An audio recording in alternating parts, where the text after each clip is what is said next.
Hello friends, आपण जसं की बघितलं आहे डॉक्टर साहेबांचे नवनवीन उपक्रम वर्षभरात चालूच राहतात। त्यातच आता त्यांचा वाढदिवस आलेला आहे 20 जूनला आणि त्यानिमित्ताने त्यांनी शिराळा ग्रामपंचायतमध्ये नारळाचे झाड वाटप आणि शाहू महाराजांचे पुस्तक वाटप असा एक उपक्रम राबवला। शिराळा ग्रामपंचायत, तालुका खामगाव, जिल्हा बुलढाणा, तिथले ते उपसरपंचही आहेत आणि पेरियार या कार्यक्रमाला बऱ्याच मान्यवरांचे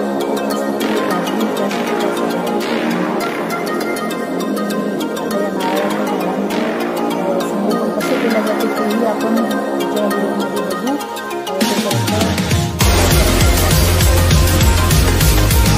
आणि तुम्हाला काय